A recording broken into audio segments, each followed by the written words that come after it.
everyone, and welcome to another episode of our podcast about artificial intelligence and its impact on the society. I am Sofiya, a creative futurist, and I'm thrilled to be your host today. Miguel is also here. Hello, Miguel. Are you there? Hello.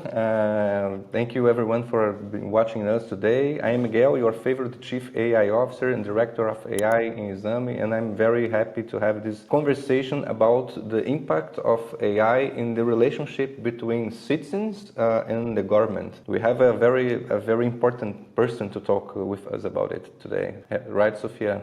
Oh yeah, we have a fascinating conversation lined up for you, blending technology innovation in a public service with a very special guest. Today we're honored to speak with Alex Bornyakov. Alex is Ukraine's Deputy Minister of Digital Transformation responsible for IT industry development. He leads the ambitious Diia City project, a special tech ecosystem in Ukraine, and has been driving initiatives in artificial intelligence development and digital startups for the government. Before entering public service, Alex was a successful tech entrepreneur. He co-founded several companies and even a startup accelerator called Wannabiz. He also holds an MBA from the University of New Brunswick in Canada and MPA from Columbia University in the US. In short, he combines a rich background in business and technology with a pivotal role in Ukraine's digital government. We will be talking about AI in the public sector, how innovation is transforming government, especially in Ukraine's difficult situation right now, and what the future might hold. Alex has been at the forefront of Ukraine's digital response during the most difficult times for the country. So we're excited to hear his insights on everything from digital warfare to e-government and beyond. So let's dive into the conversation. Alex, thank you for joining us today and welcome to the podcast. Well,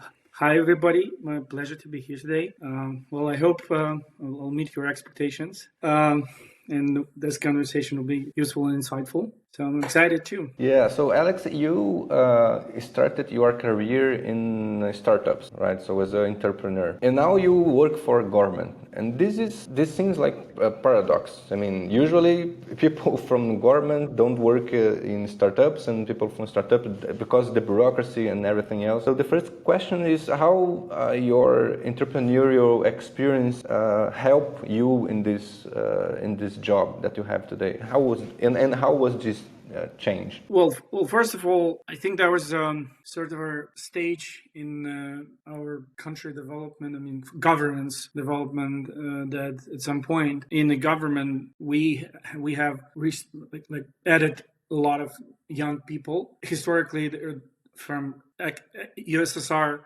legacy, we had a lot of older people that served their entire life, building a career through the years in the government. But then there was a request from society to get more technocrats. So I think that's the wave that I've dived in at some point, and that's one thing. But another other thing is that Ministry of Digital Transformation was created in 2019, so it's relatively new ministry, and the role that I'm taking was envisioned by Minister Fedorov because he believed that one of the vectors that we should cover is the development of private business and the regulation and policy making regarding the private business. And who knows better about how the problems of the business that anybody from somebody from this from this business from IT sector. And when he offered me this position, well, I would say considering me to this position, he said, can you prepare a vision, what you want to do, what you want to change? And this background that I had on how to create a company, how to manage the company in Ukraine, how to invest in startups, how to sell companies, because I had some successful M&A scenarios. So I raised capital. I invested in others. When you do that through the years, because I started in 2017 was my first business. I started from software outsourcing company. So I felt every bit of problem that I faced with interaction with the government myself. So I remember, 2007, not 2017. When I started. You were was not the first one on that. It was created before you joined the government, right? Or you was the first one? One of the first ones. I made a mistake. My first business was 2007, and ministry was created in 2019, so I had plenty of experience back then. And when I met Mr. Fedorov, this was, I think, a couple of months from the creation of the ministry. I was among first employees. I would say that technically, yeah.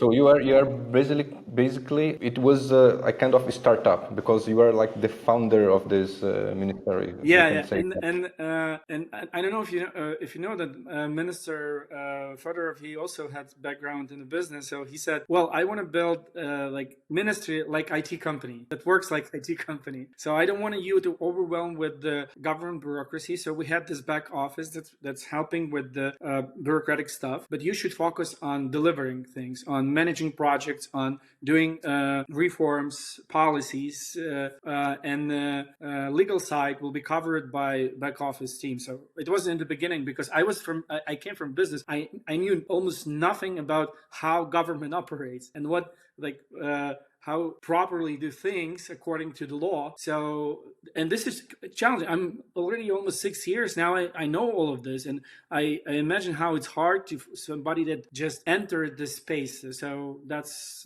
quite challenging. But I think that the idea was actually proven to be successful because we made a revolution in a way like how government interact with their citizens with this Diia concept, with what we call mobile first. When we decided to put all the services in mobile app, because today you cannot imagine yourself without phone. It's basically like the reality of today. So I think at some point we're going to tell you the same thing about AI. So we can't imagine our life without AI. But in 2019, we decided to forget what was done and just focus on brand new things. Just put everything in the phone. So the idea is that you can receive everything in one click, and all the government services must be online. And we started like moving to this goal. This is actually something that I am very proud of as Ukrainian, and I like showing everyone how good it is, how easy it is to order anything or to do these governmental services. Yeah, and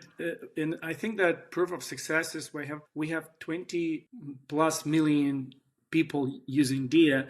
Yeah, and if you think about it, because I'm not 18 years old, you basically cannot use it.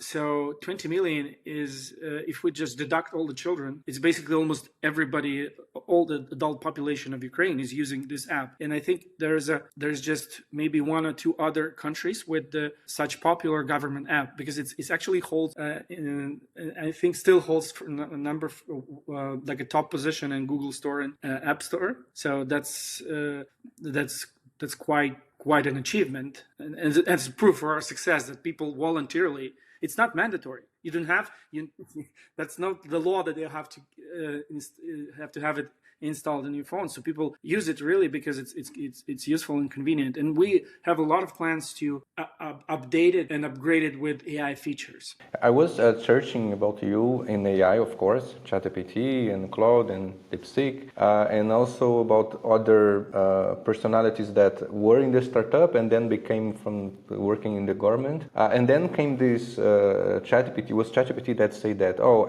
Alex can be considered as the Elon Musk from Ukraine. What do you think about that comparison? I hope I'm not that weird like this man, but I think that it's this statement is too strong. I prefer to be humble about it. He was the general not path is he was not successful like you in the government, for example. Yeah. I think I have more success working with the government than Elon Musk. yeah, for sure. At least longer. Well, that was quite a journey. I mean, I didn't expect I'm going to be so long there, but the war really changed our plans. So it was another challenge that we as a team faced when full-scale invasion emerged. So we gathered up and said, yeah, we're going to do everything we can so we can help this country move forward to keep its sovereignty and help people. And by the way, when the war started, we temporarily stopped releasing new features for the Diia app according to our plans, but we started the team started to work in like ad hoc mode. So they started to add new features that is related to the war effort. For example, they have added like offline passport that you can travel, and if you was forced very quickly to move from place where you live, so you can have your phone with, and you forgot your papers, so there's a paper.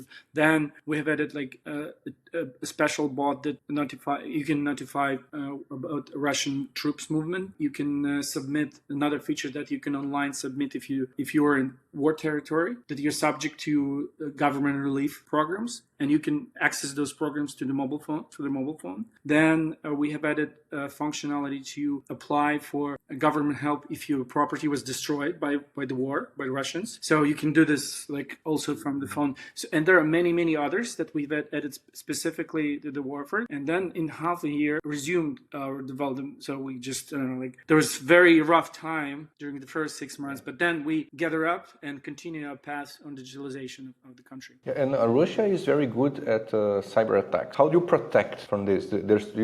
Where are the servers? Because it's access to the whole population of Ukraine, as you said. So we have a benefit for the population, but also a risk in terms of cybersecurity. How you approach that? Two things. First of all, cybersecurity is not my domain, and Ministry of Digital Transformation is not actually the major body in cybersecurity, but some of the policy making being done by us. That's true. I just want to say that when the war started, according to the law, all the data and all the service must have been in Ukraine. That was the law. So I think we, in less than a month, we changed this law and allowed the data temporary to be stored outside of the country in clouds like Microsoft, like Amazon Cloud. And since then, we developed this concept further, not just for the wartime, but so we realized it's actually working, and it's not just about saying. And that's one of the facts, by the way. On the second or third day of war, Russians specifically targeted the biggest data center in Ukraine, and it was just we were just lucky. We gathered all the data on trucks, servers, and just moved it. And in the night, they destroyed this data center. So this was, and that was actually a big push to this law because of this fact that we could have lost everything, and that's like physically impacting infrastructure. But of course, they also not just physically, they also trying to hack, and there was, thousands of attempts, especially first half a year. There was a madness. Like the operational teams were working like 24/7. I'm not sure what the situation right now, but it's improved a lot. And I just recently heard we among 3 countries, most attacked countries in the world. So US, UK, and us. That's the 3 countries that being attacked most, and that's quite interesting fact. And of course, sometimes they have success, but not too much.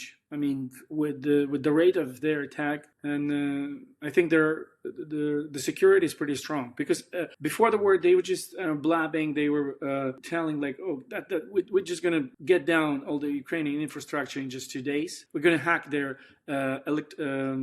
electric plants. We're gonna hack their water supply. We just cut the electricity.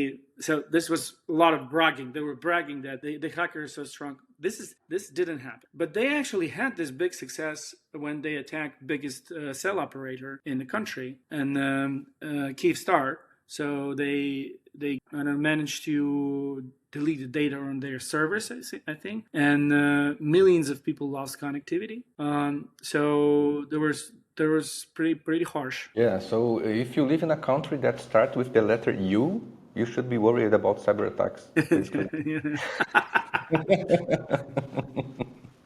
That's what AI could have said. Yeah, I never thought about this way. There's 3U in the beginning of the name. Yeah, Sofiya has some interesting questions. I can give a question about so basically these initiatives that we are talking about right now, this is something related to innovation, right? And innovation in a bureaucratic environment is something that is very difficult to do usually. I have been a person working in the governmental institutions in Ukraine, providing some new forms of education, and it was very difficult to inject the innovation inside the big institutions. And everything that you say, these projects, they highlight that the role that you are taking, it demands a lot of agility and creativity. So how do you inject, like, what is needed to successfully inject this mindset inside the public sector? Because a lot of countries don't have this positions, don't have this. What advice can you give on that? Yeah, that's a very good question, by the way. And we can see that we interact a lot with other governments, and especially when we started to show the great examples of how the interaction between government and the citizen could be changed, could be redesigned, reimagined. Reimagined is a better word, right? Other countries started to be more curious about what's happening in Ukraine, and I think that we did basically two things inside the ministry. I already talked about this. We divided the ministry on two parts, basically, like the people that are doing projects and people that are helping with doing this according to the law, right? So we do not make bureaucratic mistakes, and that allow us to quickly move forward with delivering things according to the project. Because usually when you're in a government, while you're trying to do something, not useful, but something that is impactful, you have to also wait a lot to do this according to the law. And that makes project that in private sector takes, I don't know, maybe 6 months. In the government, it could take a couple of years. That's the first thing. Second thing that we did is we created an institution of CDTOs, Chief Digital Transformation Officers. So Minister Fedorov said that according to the reform, in every ministry, in every government authority, big government corporation, there should be deputy minister or deputy director that is in charge of digitalization. So they became our agents in every government institution. So because we are not responsible for all software solutions in government, we do not. It's impossible. But we need partners. So and partners on high level, not just some, I don't know, clerk. Guys, can you give me a moment? I'm gonna bring charger because my battery is gonna die soon. Okay, just a moment. So the culture inside and partners across all the government institutions. That's kind of things that helping. And at some point, average age in our ministry was 35 years. So it was pretty much young people, and most of them were technical persons. So they were competent in what they're doing. They were deeply into technology, and they were believing in technology. And since they were young people, they didn't have this concept of like a legacy software where like I have to like obey certain rules. They just were pushing forward. Okay, this is something very interesting, specifically because during the last months,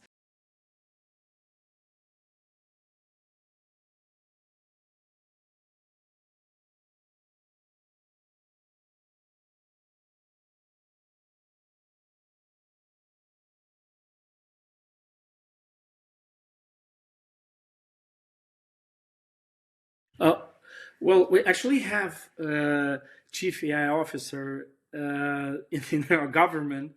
It's not me, but yeah, but we have created in our setup. I work in the ministry, so so my job is basically policy making. So I have to come up with rules that define how private business and private sector works and how people should interact with the government regarding AI. So AI is part of what I'm doing. AI policies is part of my doing. But we decided to divide it. So there will be a separate institution that's going to be in charge of implementation of AI solutions in the government. We called it AI Center of Excellence, and it's been run by Chief AI Officer. So we have Chief AI Officer in the government, and his role is to take every interesting technology that is coming up and try to think how it could be implemented so to change people's life for the better. Interesting. GoLogin é o melhor navegador antidetecção para privacidade, segurança e acesso livre à internet. Seja para uso pessoal, trabalho ou negócios, aqui está o que o torna único. Desbloqueie qualquer conteúdo. Acesse sites restritos, plataformas de streaming e serviços de qualquer lugar. Privacidade digital completa. Ao contrário dos navegadores comuns, o GoLogin impede que sites rastreiem você. Gerenciamento de múltiplas contas. Alterne facilmente entre perfis para trabalho, redes sociais ou negócios. Trabalho seguro de qualquer lugar. Compartilhe contas com sua equipe sem precisar compartilhar senhas, sem bloqueios de IP, sem rastreamento. O GoLogin esconde não só sua localização, mas toda a sua identidade online. Inclui 2 GB de proxies residenciais gratuitos. Tem acesso rápido e seguro ao conteúdo em todo o mundo. Se você quer privacidade, segurança e liberdade total na internet, GoLogin é a ferramenta certa para você. Experimente grátis hoje mesmo. Link na descrição. Yeah, so we have our next guest also. Yeah, he's also a very young man, so... How Ukraine uses AI in the war? Well, that's a really good question.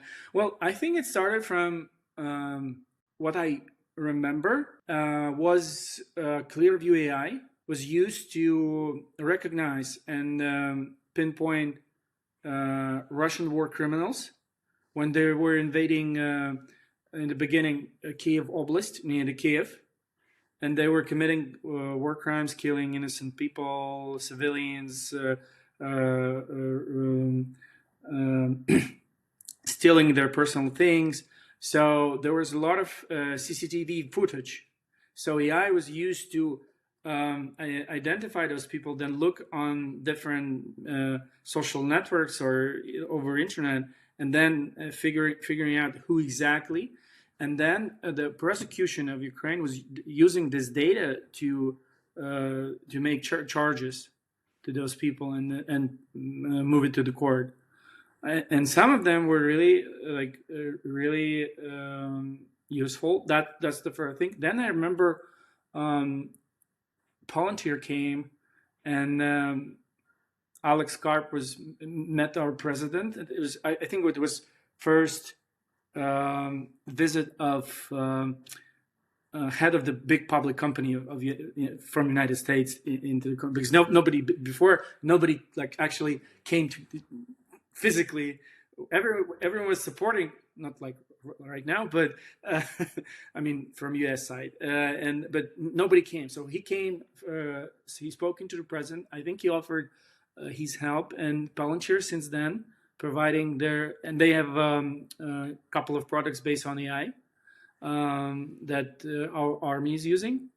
Then we started to analyze satellite images with AI, and then I remember when we created Brave One, which is government defense innovation cluster that helps companies to develop defense innovations. So we set a challenge that we need to, because there was a lot of drones already, but they were manual. So we said we need AI on drones, so they can fly autonomously, so they can target, and especially we wanted to solve last mile problem. What is last mile problem? Is when you fly on a drone and you see the target and you're trying to approach. There's usually a lot of electronic warfare, so you lose the signal. So there's a lot of noise, and then you can see, so you lose the drone. And we said we can put AIs with the computer vision, so he can recognize the target. Then pilot confirms the target, and then drones fly using just AI. And now it's been a big thing. Now this technology transforming into the swarms. So basically AI being used to run dozens of drones in the air, and they can recognize the terrain, so they understand where they are. They can recognize the targets and by the way, maybe you saw how Ukrainian forces damaged a lot of strategic airplanes in Russia. I think it's there's like big airplanes. I know if you follow those news, but there was a neural net. There was AI that in museum we had this old Russian airplanes because since Soviet Union, so they use this data to train AI and put on these drones into the trucks, and then from the truck, drone fly out, and he understand that this is a plane, and he had to. Oh, this is very interesting. Importance of storing good data in museums also. Yeah, interesting, very interesting. And as a policymaker that you were talking about, AI have this as a big topic, right? So we have the AI Act. Each country are developing their own laws and regulations about AI. What is your perspective about that? What AI regulations are you discussing right now? Well, it's actually my job. Like my major task is to come up with their AI regulation, and of course we have this course. Well, of course we have we want to become part of the European Union. So there's a process that we going through on adjusting legislation so it could match EU regulation. And of course, the AI Act is part of already the reality, and it's not part of our obligations yet. So in order to get into EU, we don't have to, at this point, we don't have to copy AI Act in Ukraine. This is not mandatory yet. But of course, since this act, it's mandatory on all the for the all of European Union countries, and no matter what we think, once we in European Union, it start to affect. So it start to be effective in Ukraine too. So I think AI Act is a future for Ukraine, since I don't know our European Union future is inevitable. So we're going to be there eventually. But I think that European Union is, from economy standpoint, it's more advanced than Ukraine, and they can afford sometimes more complicated law because it's compliance, but they have money for compliance and other things. It's just example. So at the same time, Ukraine cannot afford this. So we decided that until we didn't receive formally an obligation to implement AI Act in Ukraine, because it's so accession to European Union will be in 2 years, then you have to make this AI Act. Until then, we decided to use bottom-up approach, like a soft regulation. So we do not do any law because we think that any law on AI at this point could slow down the development of the technologies that is driven by AI. So we don't know. It's terra incognita. Nobody knows, like for sure, how it's going to go. So we think if the government decide to regulate at this point, it's a high chance that there'll be a lot of mistakes, and what you're supposed to regulate could turn into nightmare, and you can basically make more harm than the good. So we released a couple of documents like white paper on the regulation. We explaining business how we're going to move. We do guidelines on how to meet the AI Act, but on step by step.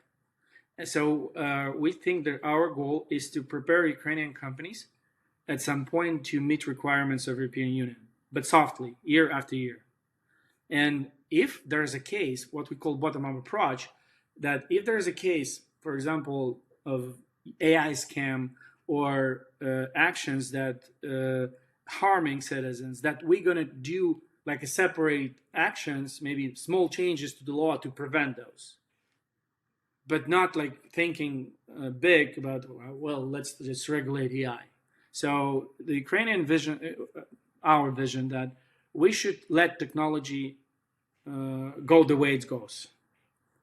And if it's not doing bad for anybody, we do not. Yeah, this approach is similar to what the US is doing also. And in Brazil, we have this discussion because we discuss a lot of regulation, but we don't have even a strategy for AI. So we will put in place a lot of rules that will not create a sustainable industry of AI. We can, yeah, that's exactly the risk that you are saying. Yeah. But as a policymaker, you said that is your job. What is your evaluation of the AI Act, European AI Act? Do you think it's a good content, a good regulation? Well, from what we have analyzed at this point, we think that it's going to slow down development of AI. I cannot say it's like really bad. And I spoken to people. I was in Brussels. We also we had this process of negotiating between European Commission and us, and I'm part of this group. And I was talking to people who actually developed AI Act, and we had this dispute argument. Well, good argument. We were not insulting each other or something, but they were explaining why they do this and what their intentions and other things, and I understand them. They had different reality. They have how much, like hundreds millions of people, and they have a lot of pressure on ethics, on privacy protection and other things. So they're trying to address those challenges by regulating things like this. And they have multicultural environment, so I understand the rationale behind AI Act, but in Ukraine it's different reality. So they set up so many fences, in this law. So companies have to navigate through those things, and this is going to slow down. They're going to every time they're going to ask their lawyers before releasing anything, and when every day counts, when the competition is so strong, it could actually cost you your business, and that's what I'm trying to say when I'm telling this could slow down. It's not a bad regulation. AI European Commission has very strong policymakers. But this is just downside of situation where you have to choose between satisfying basic human rights and let business do their thing. So they decided to keep this priority, and we decided to keep this priority. At some point, we'll see. My question is. So right now it's a very important strategic vector for Ukraine, this digital transformation. The whole thing is a very important thing in the strategy of the country. And how do you think that will change in the next 10 years, for example? And what do you think the role of the ministry, the Minister of Digital Transformation in Ukraine will be? Well, we had those discussions internally in the ministry and among experts and people that represent private companies, because actually in Ukraine I think there's pretty much developed infrastructure on AI already. So we have ministry that has policy making department for AI. We have AI committee that work as a sort of like NGO. And it consists of 50 or 60 representatives of private companies. We have the AI Center of Excellence. So we have this already built infrastructure of AI institutions.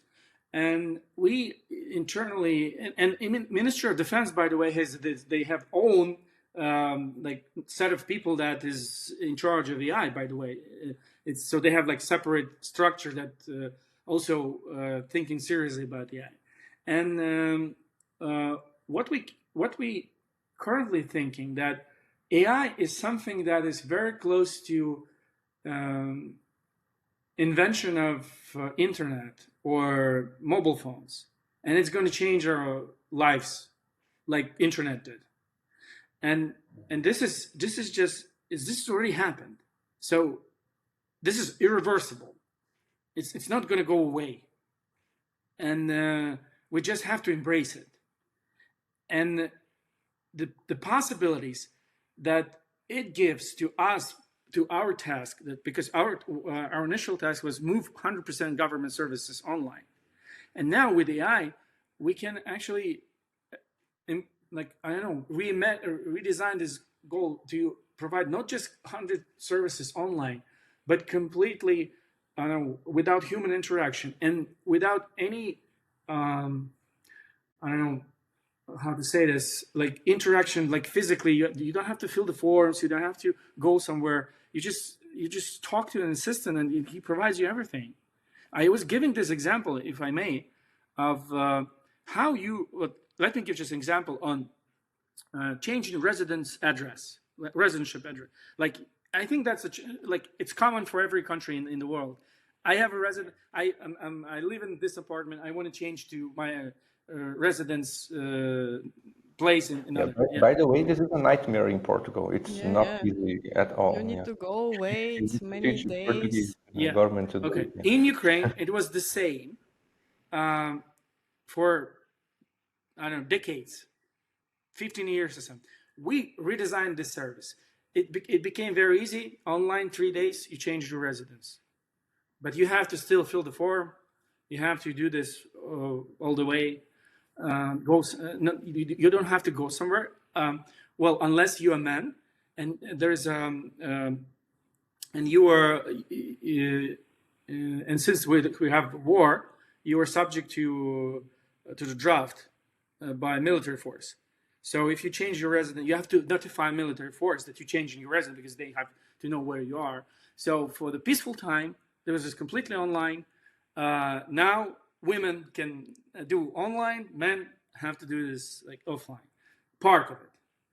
And but AI can completely redefine it, this experience.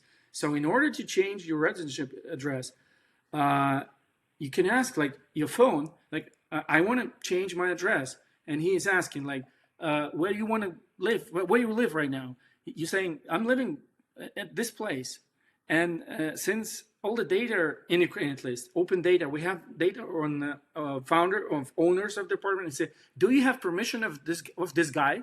And you say, yes, I have a permission. And AI can ask this guy, your tenant, or like if you rent this apartment, I wanted to change your residentship address. Do you agree? And he says agree. So and AI come back to you and say, yeah, he agrees. So I'm in 24 hours, I'm going to change this and I notify everybody. He's going to notify everybody that you live in different address. And so does this mean that you're developing some agentic AI solutions for the government? Yes, we do that. We're already in process, and it's going to be released soon.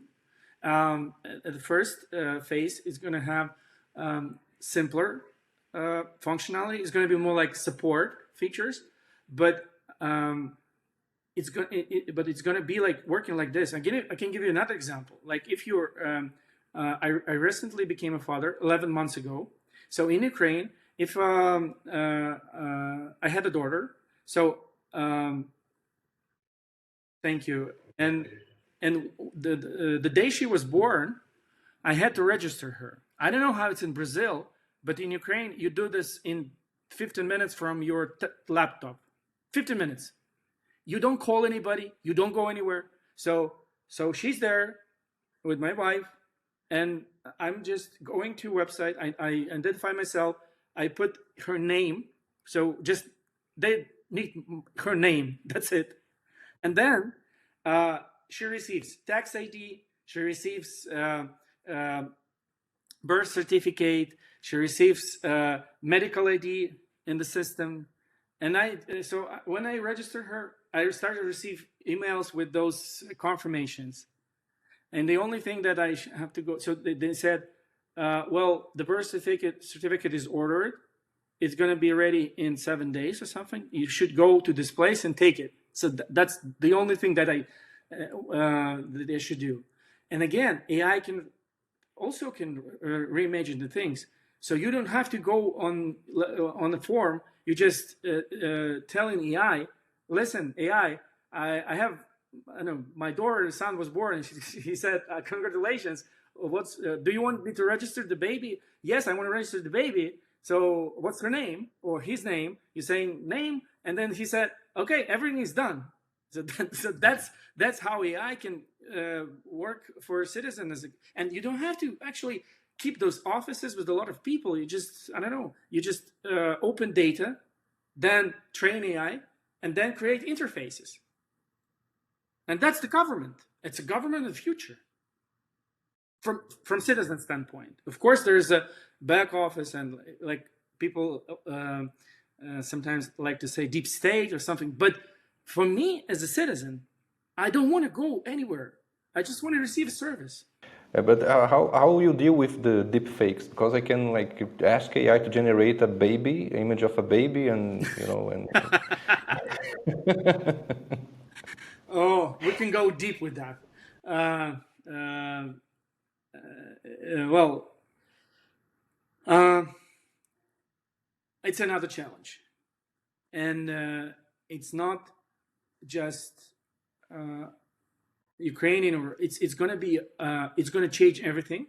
Deepfake is going to change everything, and I believe at some point in social networks we will have on each video we will have like digital signature, like we have.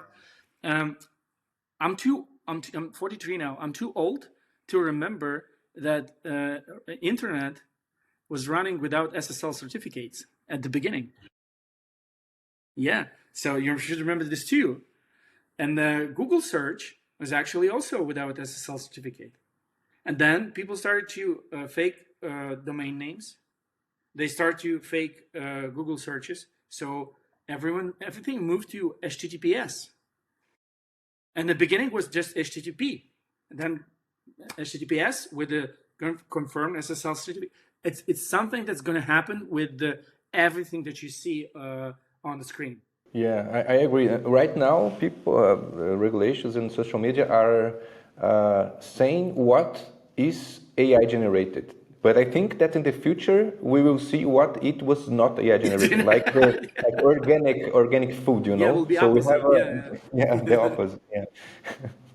And I honestly think that's the reality that we're going to face. It's because the quality of the fake of deep fake is improving dramatically, and I think that will be the part of the regulation that we're going to. It's our job to actually create rules for big networks, to create tools for people who, like I have, for example, in Facebook now, I have a blue mark, right? So something sort of will be done to every like conversation, like even here.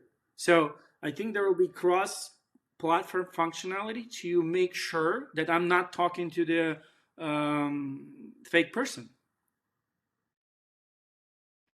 Like even in a Zoom call, even in every, I don't know, every video, even in a phone, even like if you're calling any FaceTime, I don't know, there will be tools that will be embedded into every video messenger, so I can see this confirmation that the person that I'm talking is real. Well, there are much more benefits, but it comes with the price, like everything. Like everything. I have a lot of questions, but I'm trying to not do because you have also, so I'm giving you... No, I asked my most important questions, so you can do yours. Guys, I have another call in 7 minutes. So this is the last question. So what AI tools the minister use today? what AIs do you use? For personal use, you mean? Well, Yeah. For personal, well, we obviously use ChatGPT. They gave us a couple of free accounts, like government to government help. We received similar help from Meta, from Google. They also like offer different things. We also use it for education purposes. There are tools that we use to track, to improve like courses and for internal uses. We also use AI HR tools, like to analyze vacancy, positions, job offers, and other things. What else? I don't know, like, for personal use, not quite frankly, I'm not using AI too much at this point. I mean, I'm using it when I need to do some analytic, asking complex things, but I still prefer, like, well, I use regular tools. If I need like just simple data, I'm not just loading the machine just to give me an answer. What's the weather tomorrow? And like what's the tax rate for I don't know, for this specific policy in Germany, for example. I can ask Google, but Google is already given AI answers. So. Yeah. And any Chinese AIs? Do you have any concerns about Chinese AIs? Well, we generally have this, I don't know, restrictions on using anything Chinese. So it's not like very strict and mandatory, but we don't use Chinese AI. That's for sure. Good. Yeah. So Alex, thank you very much for your time. It was a very educational conversation. I hope that our Brazilian government and our Portuguese government get inspired by this transformation that you are doing there. And if you are watching us, don't forget to like this video and follow our channel. And you have your last word. So what is your advice for someone that are afraid of AI, or how to deal with that? Well, if you ask me this question, I would say that I don't think AI is going to take over some jobs, and yeah, of course it's going to affect some of the work that people are doing, but I'm not afraid that AI is going to substitute me at this point. And my advice is just don't be afraid. Try to understand, try to use it, try to grasp the technology, and maybe you will see that there's a fit for you, because there are many new professions that are going to be created, and there's already created. They already created a lot of professions like prompt engineers, like data, and they're very high paid, those professions. So instead of just being afraid, I think that you just dive into it, and maybe it's going to turn out good for you. Thank you.